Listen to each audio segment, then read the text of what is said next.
Hello, everyone, and welcome to today's webinar, Tools for Marketing Success, Resources from CDC and our partners, sponsored by the Center for Chronic Disease Prevention and Control at the Maryland Department of Health.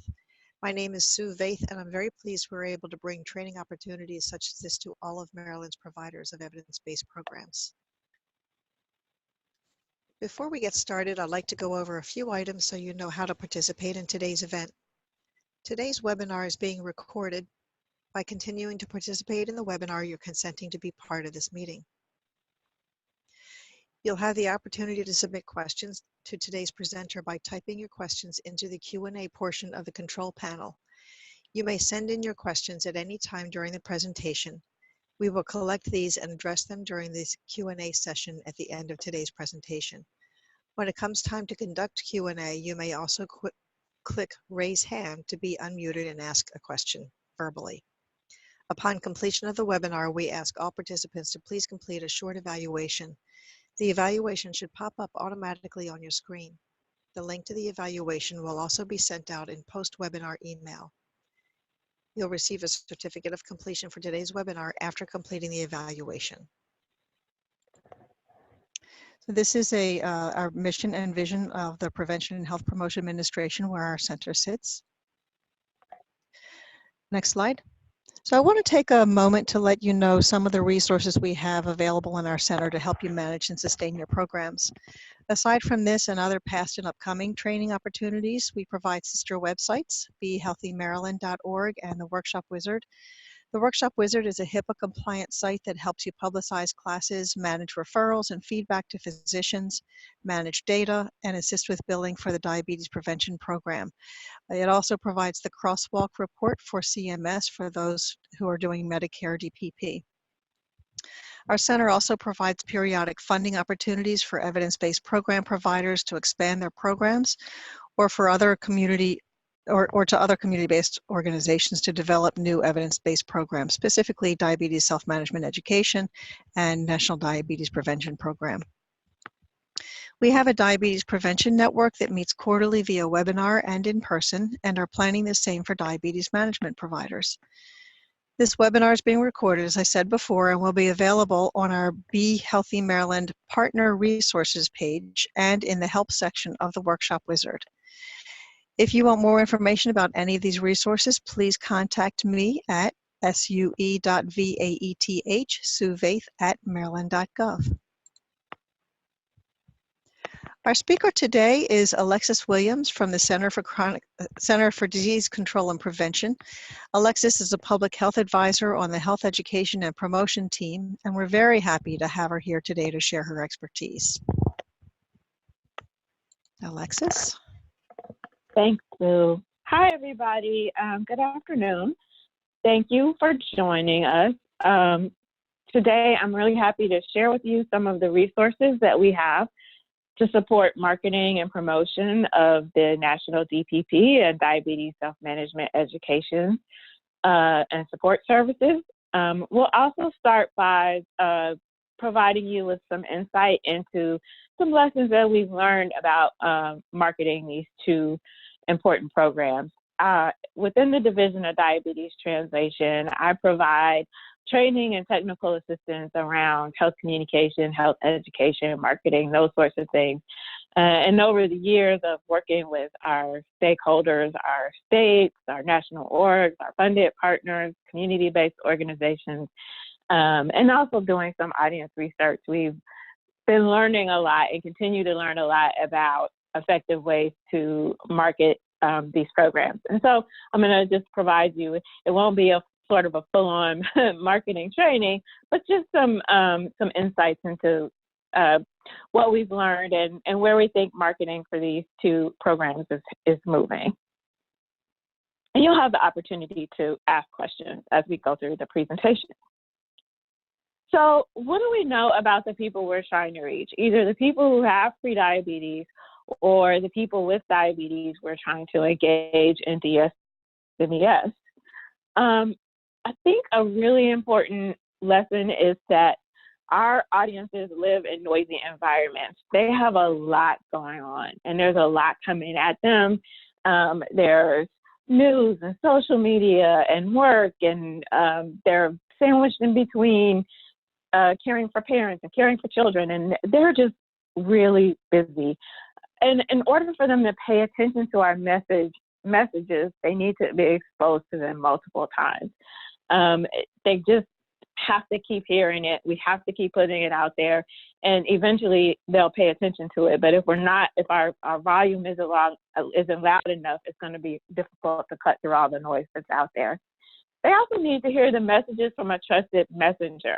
And it's one way to cut through the noise, is to hear from somebody they really trust, someone from their community or a healthcare provider or some kind of leader who's really able to engage them and get their attention and bring some credibility to the messages that we're offering. In terms of the prevention program, our audiences don't realize they should be worried about prediabetes. And it's kind of a new idea for them. We find that a personal touch is really helpful. It's helpful for them to talk to somebody, especially somebody that is familiar with them, that's someone, or hear from someone in their community, someone who's like them, that faces the same challenges that they face. They need to find their why. Because for some people, it seems like, oh, well, I don't have diabetes yet, so I have time. And we really need to engage people around why it's important to take steps now to prevent type 2 diabetes. And a lot of that is related to things like, I want to have a fulfilling retirement. I want to be a good example. So it's not health things. We have to figure out what's going to connect emotionally with our audiences and get them to start thinking about why, and why do it now. People need to feel like they can be successful, especially when you're talking about weight loss and even moderate weight loss. What we find is a lot of people we're trying to reach have already tried to lose weight and haven't been successful. And so when you start to talk to them about engaging in a lifestyle change program, they have self-doubt. And they've been down this road before and it doesn't work. And so we have to help them overcome that self-doubt. We have to make them feel like they can be successful in our program and tell them why. I mean, we have these great lifestyle change coaches that are going to help them through the process. And so it's going to be different from the other things that you've tried in the past. And we need to focus on readiness in addition to awareness. We kind of go from, you just learned about prediabetes and you just learned you're at risk, now join a year-long program. And that's kind of a big leap for a lot of people. We're coming to understand that there's all these people that are in the middle, and they just are in denial, or they're unsure, or they're ambivalent, or they have doubt. And we have to help those people move towards action. It's really difficult to move someone from you just became aware of something into action. We have to give more consideration to people who are not ready to take action. In terms of the benefits in terms of DSMES, one of our biggest barriers is that healthcare providers have misconceptions about what DSMES is and when they should refer. So sometimes they think that when the nurse teaches the person to use a meter in the office, that's DSMES. Or they think they only need to refer once the person is having complications. And so there's a lot of education that needs to go on to help physicians, healthcare providers really understand the benefits of DSMES, really understand how it benefits them as a provider, that we're not taking their patients, that it's going to make their patients' outcomes better. And we can do a better job of communicating with healthcare providers about the benefit to their patients and to their practice for partnering with our DSMES program. In terms of people with diabetes, it's a similar thing. They don't understand what DSMES is, and they don't really understand when they need to go. So there's some level of education that needs to go on with these audiences in order to engage them in the program, both providers and patients. There are also issues related to, for both of these programs, cost and access and environmental and structure barriers, culture, policy. So, we recognize that it's not just promotion that's going to get people to engage in these programs. There's going to have to be other work that goes on to make them easier to access. We're going to focus on messaging and promotion in this presentation, but I just wanted to acknowledge that it's a big list because there's other work that needs to go on to get people engaged in these programs. So what we're seeing in terms of successful marketing approaches, particularly for the National DPP, is approaches that are audience-driven. So really meeting participants where they are and focusing on what's important to them and sort of stepping in their shoes and engaging them from a perspective of what their needs are. Approaches that use a mix of in-person, media, and public relations. So in-person events where they get to engage with a champion or a coach or a CDE, a diabetes educator, media things like radio or billboards or flyers, and also public relations. And we'll talk about each of these as we go along. It's really important to leverage the stories of participants and coaches and CDEs. That is what engages people, is these kinds of stories engage people, and it gives them the sense of, this is something I can do. That person is like me, and if they can do it, I can do it. Or this coach or this CDE is not what I thought, is not as intimidating. This person is supportive. This is a person that I feel like can help me. We need to focus on positive messaging that tells a compelling story. And my advice, as I've been providing technical assistance and working with people's marketing plans, always seems to be, this is great, but you need to do more. So you have one activity plan or one media event plan or one in-person event plan. That's not enough. What can you do to turn up the volume? We need to increase the frequency of our communication and our contact with people. And we need to be on multiple channels. It's just, like I said before, it is a noisy environment and people need to hear things over and over again. Don't be afraid to repeat yourself. So what does it mean to be audience-driven? It means that we're listening to where people are and what they need and want, and we're trying to meet those needs as opposed to deciding for our audiences what they want. Because when we just sort of assume or decide what they need to hear, then we end up giving them birdseed when they really don't want birdseed, and we kind of get this pigeony side eye that the pigeon is given. Because, this isn't what I was looking for. This isn't what I need. And so how can you help me change my lifestyle when you don't need to listen to me? Or how can you help me sort of overcome the issues I have managing my diabetes when you're not even listening? So it's really important to let the audience drive.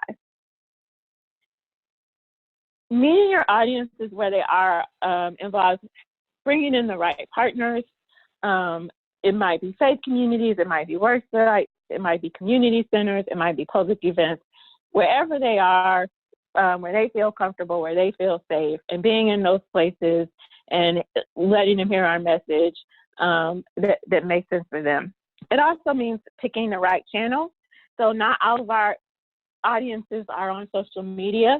Some of them read the newspaper, and if that's who we're trying to reach, we should be in the newspaper. Other audiences are very engaged in social media, and if that's the audience we're trying to engage, we have to figure out a way to engage them on Instagram if that's what they're into. So it's about sort of understanding what channels they're listening to and what's the best way to reach them and being in those right channels. And also having the right message. Again, it goes back to engaging with people on an emotional level and talking about the things that are important to them. Not necessarily a health message, but the message about living your best life. One of the things that we're learning about getting the messages right is that, again, it goes back to this knowledge to action. And we tend to give people, and the knowledge is really important because people really don't understand prediabetes, and there's a lack of understanding about DSMES. So the education is very important. But in some instances, we go from that education to asking people to take action, and it's too big a leap for people. Knowledge doesn't equal action. So, you know, when you're asking people to change their lifestyle, to spend a year with you, or to engage in this program that's going to help them change their behavior, it may sound like you're asking them to give up a lot. You may be asking them to do something they're not successful at. They may be worried about what their family, their community thinks. There's all these things that are going on that may get in the way of them actually taking action.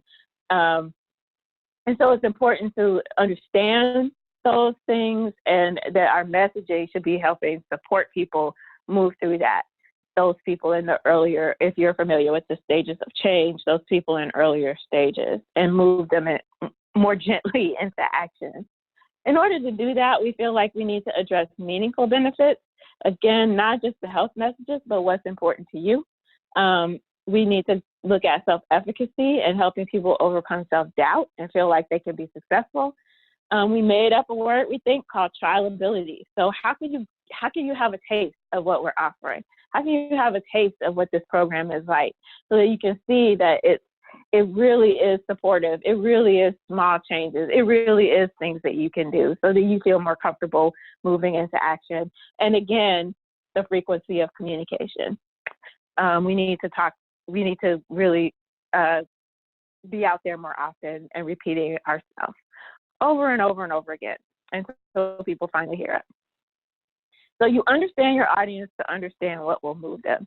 And don't forget that your community partners, the people in your organizations, healthcare providers and work sites, are also your audiences. And again, if you put on that marketing hat and think, what am I going to do to move this healthcare provider? What am I going to do to move this community partner to engage with me? Then you meet them where they are, and you're solving a problem for them. At the end of the day, that's what marketing is about, is how our offering solves a problem for you. So it might be that our programs empower you to live your best life. It might be that our programs make you look and feel like a better doctor, or a better employer, or a better community partner. It might be that being a partner in this program, engaging in this program, offering this program, engages us with important audiences in long-term, meaningful ways. We can engage people in this fun, awesome prevention program or DSMES program, and we have other services that we can offer them on sort of the goodwill that we've built up by engaging them in the prevention program or DSMES. So what's that thing that's going to make your audiences really want to be engaged with you, and what will move them to action? So when we talk about positive messaging that tells a compelling story, again, it comes back to understanding your audiences. Don't forget the healthcare providers and payers and work sites are audiences too. What is the problem that we solve for them? And how we build a relationship with them over time. So we're turning up the volume, we're repeating ourselves, but we're engaging them in a relationship where they're going to continue to come back to us for information. We have a compelling story that they want to follow. And when they're ready to take action, they're going to think of us and click that button. It's important to identify authentic stories. And don't forget to include your key messages in action. So we sometimes see marketing that's done really well, but people forgot to put the website, or they forgot to put, like, at the end of it, what we want people to do. You tell this awesome story, but then you forgot to tell people, go to our website to take the risk test, or go to our website to get more information. So don't forget your key messages and the actions that you want to take when you engage people in these stories. Everything tells your story.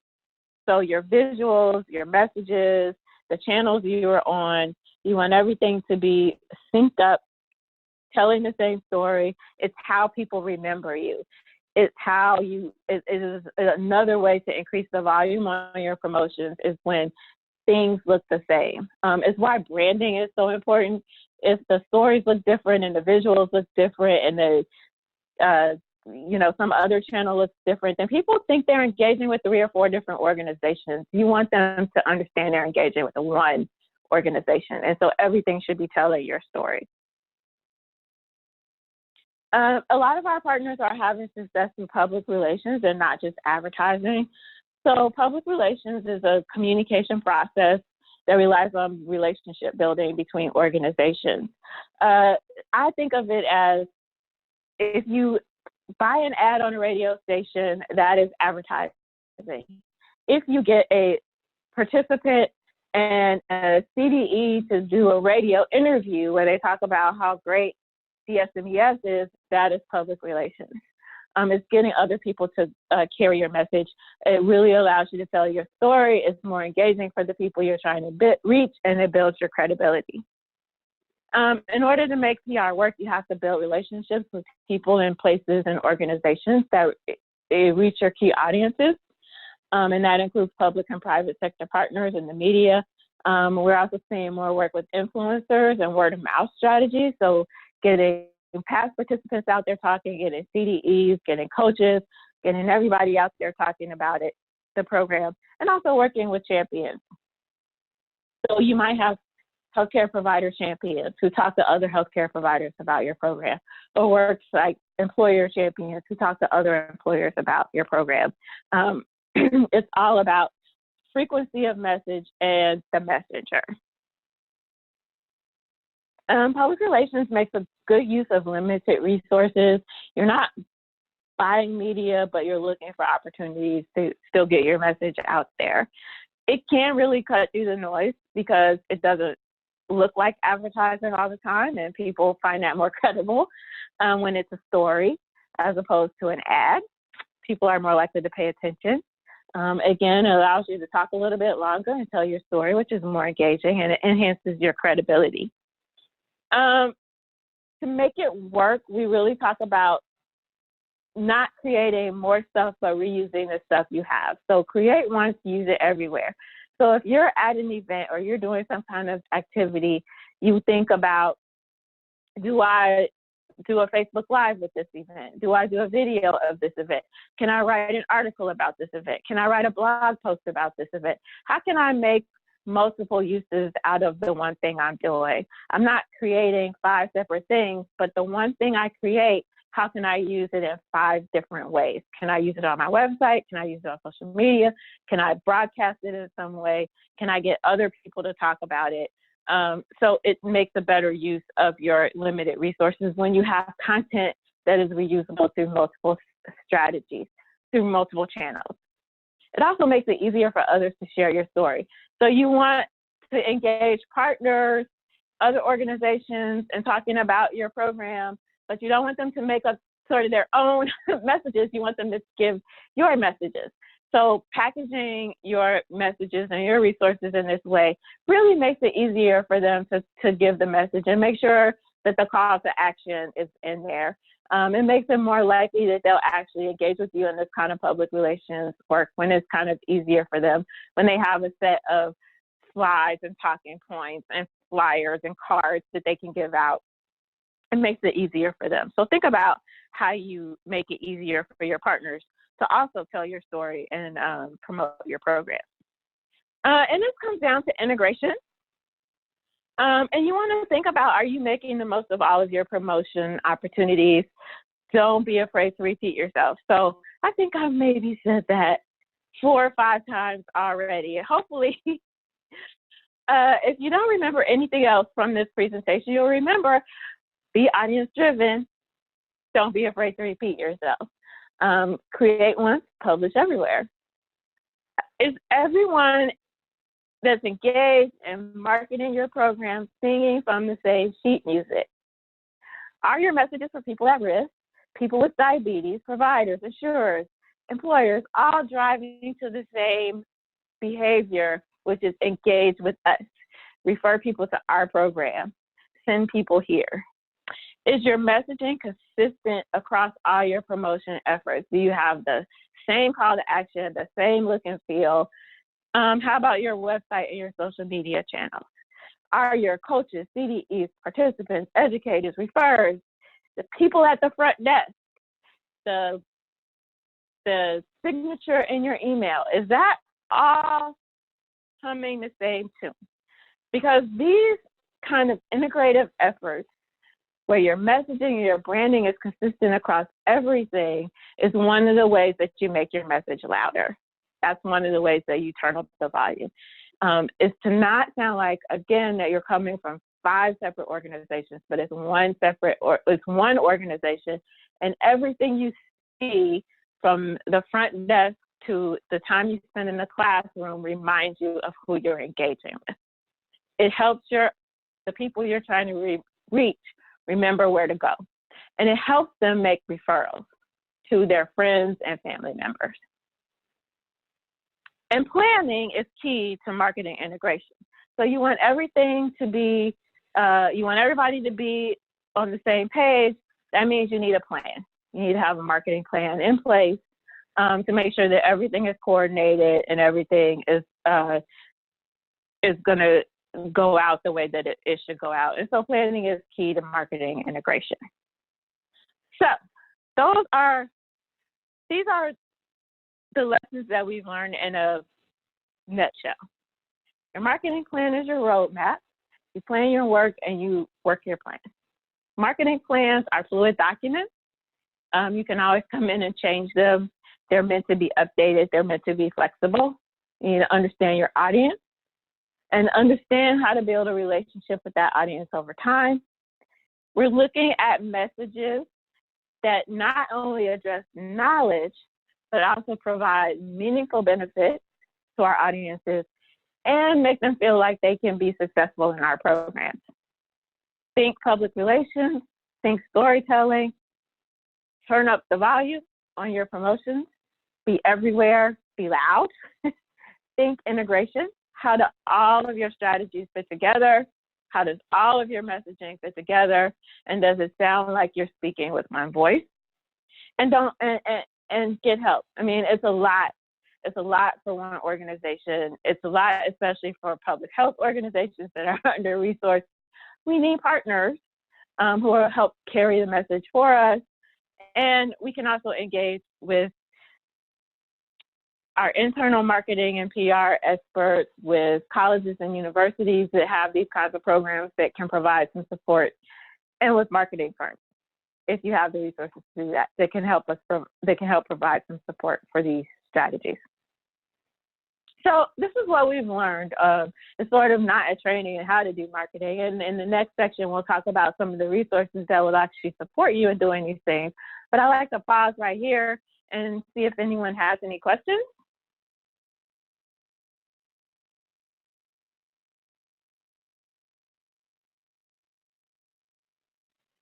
And I think you can put them in the question box or be unmuted if you want to ask a question. Yeah, you're welcome to type questions into the question box, into the chat panel, or if you would like to ask it verbally, there's a raise hand button and I can unmute to ask the question verbally.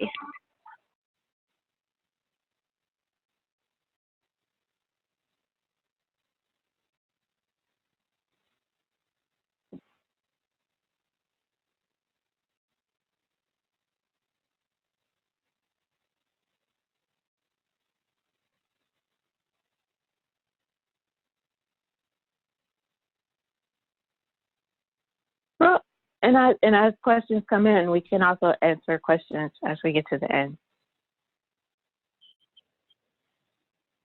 Okay. Not should we keep anything moving right now? Yeah, I'll let you know if I see anything come in. Okay. Well, we'll keep going. So that was just, as I said, some of our main lessons that we've learned so far about marketing these two programs. Let's talk about some of the resources that CDC and some of our partners have provided to help with these marketing efforts. I like to call this Toolkit-orama because we have so many toolkits. So let's get started. So the first place that I will direct you is to the Health Communication and Marketing Toolkit. This is an interactive toolkit that's designed to help you develop marketing and communication plans that are aligned with your program goals. The toolkit will walk you through the key phases of planning. It will help you identify existing resources that will support you in developing a marketing plan and put those resources in the right context. So that's a ton of stuff out there. And what this does is sort of organize that stuff so that you're using the right tools at the right time. It can also help you make the most of contractor and partner support. So there are interactive elements that help you talk with contractors, that help you talk with your partners about your marketing plan. It is interactive, it's flexible, you jump in wherever you need to jump in. It is written for people who are not MBA marketing experts. So we have tried to limit the amount of marketing speak that we use, or we define terms so that you understand, if you are working with marketing firms, what they're talking about. And the content in it is evergreen. So you can use this content for whatever kind of diabetes program you're trying to market. It has examples for both the prevention program and for DSMES. It has a workbook that comes with it. And as you work through the workbook, if you go through and fill out the whole workbook, that can serve as a marketing plan by the time you get to the end.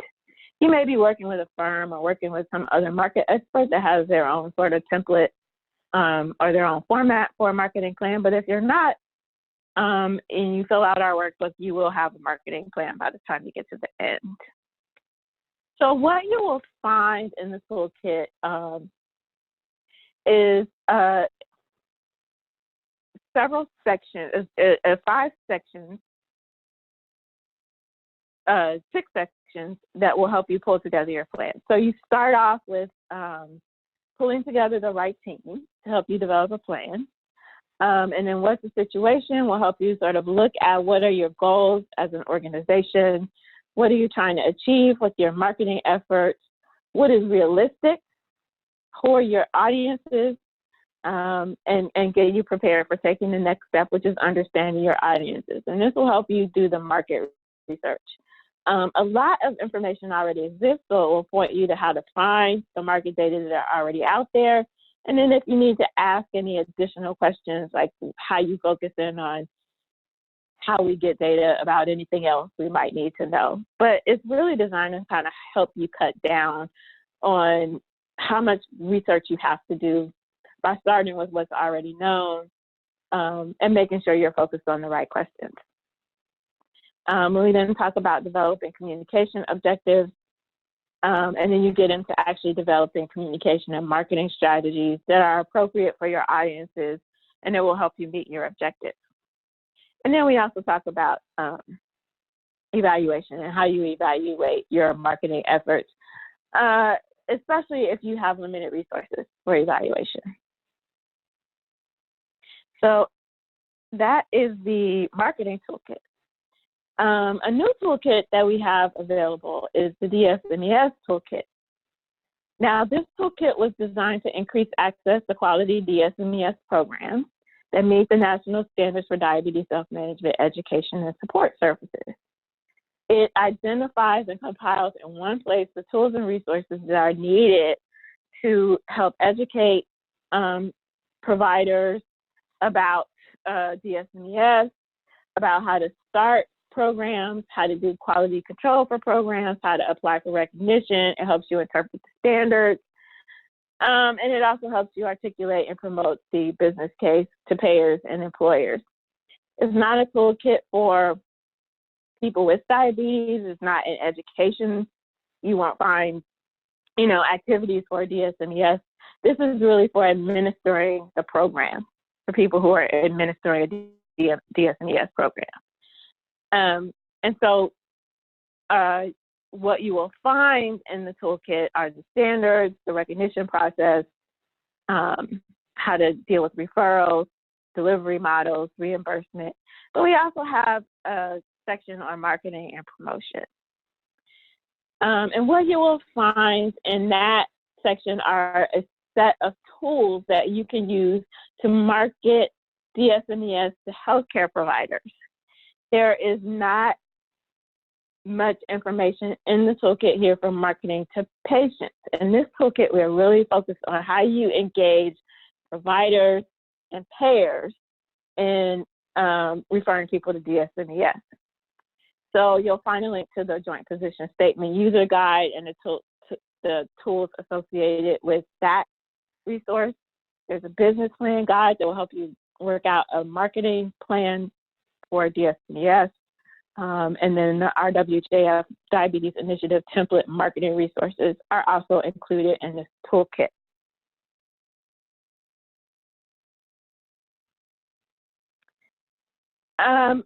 Another resource that you will find on our website, particularly for marketing both DSMES and the National Prevention Program, Diabetes Prevention Program, is the Your Health with Joan London and CDC TV series. So this is a digital mini-series on diabetes and prediabetes, and it's a series of short videos. And again, it goes back to how you tell the story about diabetes and how you engage people with people who look like them and sound like them and face the same challenges they have. So these are already put together, and they're really engaging stories that you can use on a variety of platforms to promote various aspects of managing diabetes as well as preventing type 2 diabetes.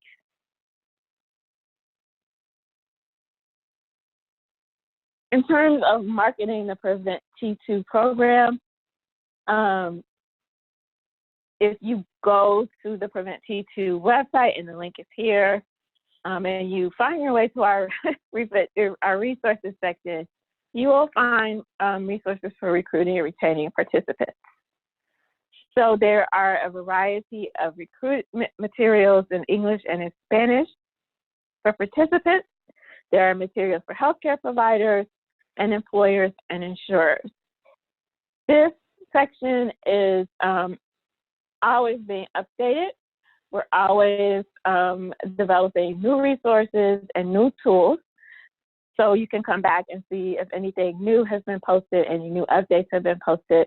But we tend to put new resources into this section of the website. And these come in a variety of formats. I mean, there's infographics, there's videos, there's flyers, there's ads, there's social media content. So there's a lot of content there for you to use to market the Prevent T2 program.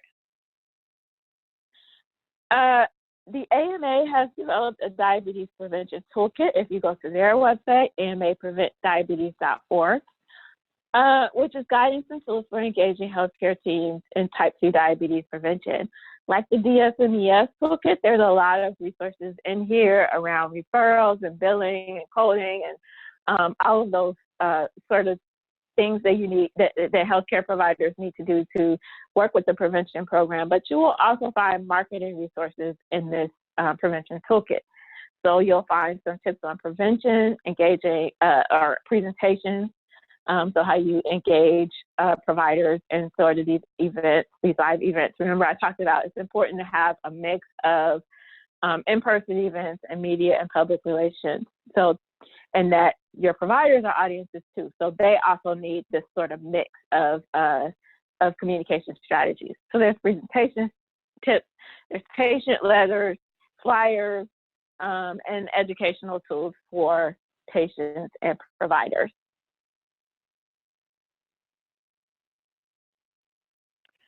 And then there is also the National Prediabetes Awareness Campaign.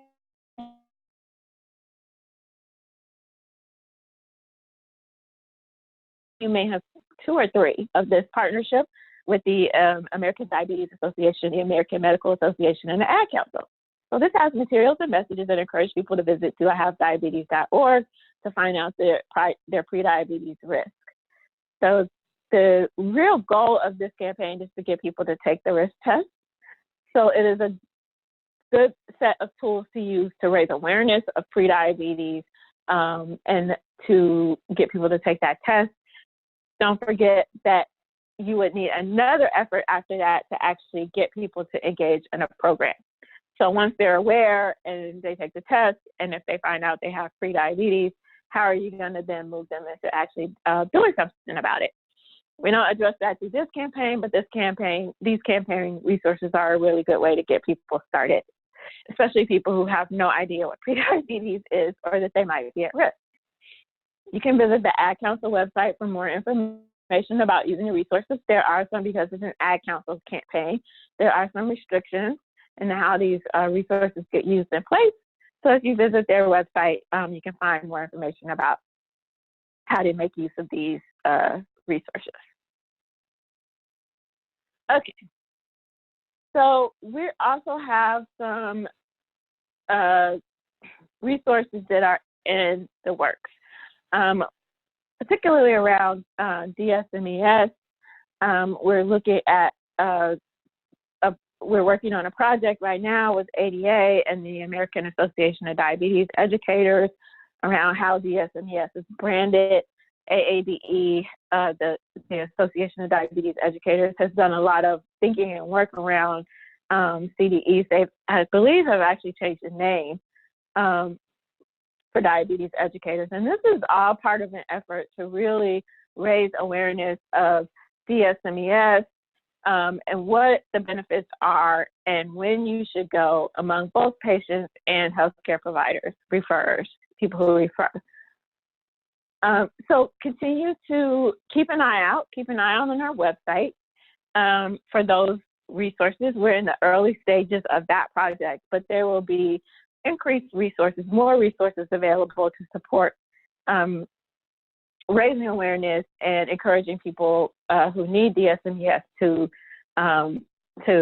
enroll in a program. We also continue to develop resources around promoting the national DPP.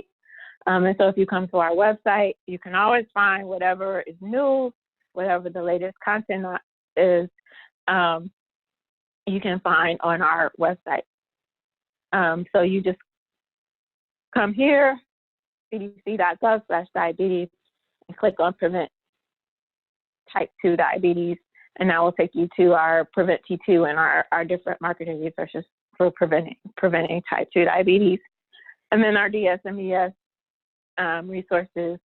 There's another section on resources for states and partners, and that's where you'll find the DSMES toolkit and the marketing toolkit. And as we develop new resources to support marketing DSMES, you'll find them in that section as well. So visit our website, sign up to be on our mailing list to get updates when new things are posted, and you'll have access to those resources as well. So that was our tour through all of our toolkits. I'd like to see if anyone has any questions or anything they'd like to discuss about anything we talked about today.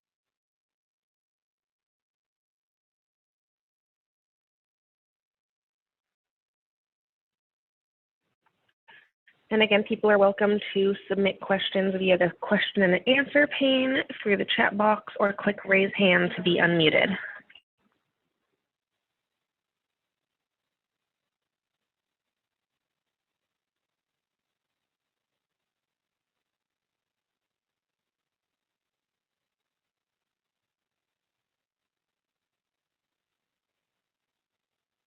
And I'll go ahead and put up my contact information as well.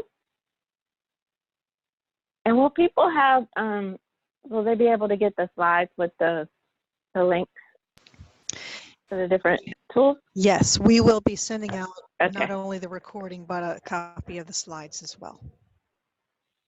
Okay. So maybe we'll make it another minute for those of you who have a question but you're shy. Go ahead and type it in or raise your hand.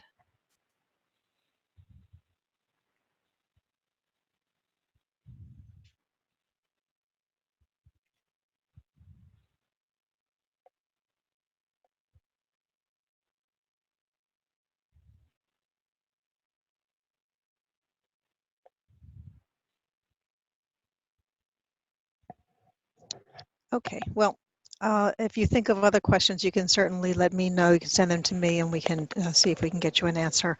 I would just like to thank you very much for joining the webinar, and thank you so much to Alexis for sharing your expertise on this topic. It's a really important topic.